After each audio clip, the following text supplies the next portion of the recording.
set of exercises in this video tutorial will demonstrate the use of the multiple sequence viewer to align, compare, and examine the sequences for a small set of homologous proteins. Specifically, we'll use 3 HDAC proteins. So let's start by importing a single chain from each of the 3 proteins. Just go to File, Get PDB, we'll enter 3 max, and type B for the chain name. Then we'll click Download.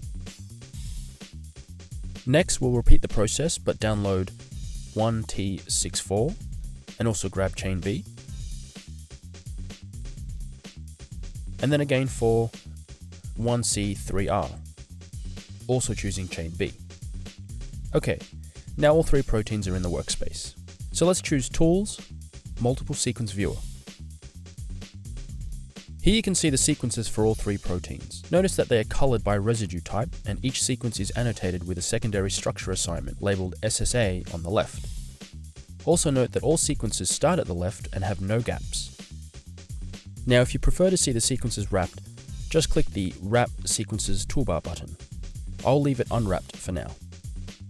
Next, we'll align the 3 sequences, using 3max as the query. So let's right-click on 3max_B and choose Set as Query Sequence.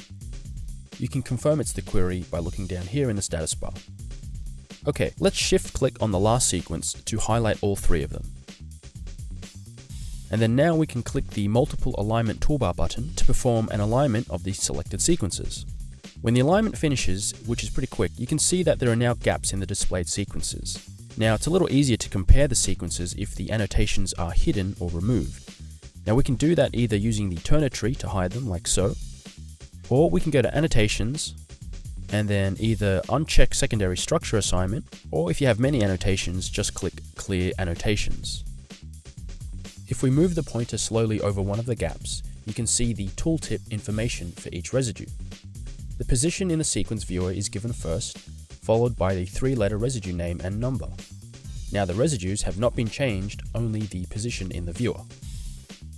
Now let's click the Color Matching Residues Only toolbar button. This tool will make it easy to identify the residues that match the query. So notice the coloring of the 2nd and 3rd sequences has changed so that only the residues that match the query sequence are colored, while the rest are given a white background. Now let's click the Weight Colors by Alignment Quality toolbar button. This tool makes it easy to identify the positions that have the most matches. So notice the intensity of the coloring changed to reflect the fraction of matching residues at each residue position.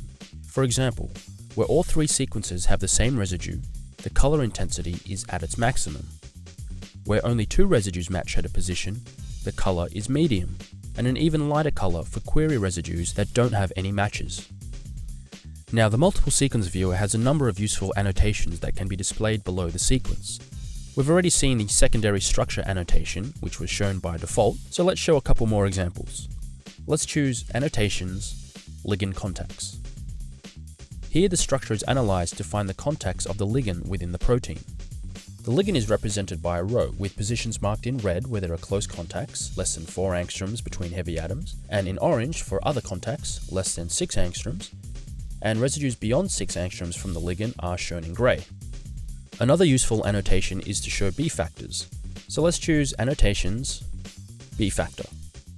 Now the B factor, or temperature factor, is shown as a bar chart below the sequence. Now if we wanted to grab more homologs, we can always run a BLAST search. So let's do that here by right-clicking on the query and choosing Find Homologs, BLAST. If you have a local copy of BLAST, then choose Local. Otherwise, you can choose Remote to use the NCBI server. I'll filter by genome and choose Human. Then we can click Start Job, and then Continue. When the search is complete, we can choose the homologs to incorporate, as well as have the option to download their PDB structures. Now we've just scratched the surface of the multiple sequence viewer. It contains many more features, including features for manual alignment, editing sequences, selection of residues, homology modeling, and prediction of structural features. So for more information and details on any of those features, we recommend that you read the multiple sequence viewer document. Just go back to BioLuminate's Help menu and choose Manual Index, then Multiple Sequence Viewer.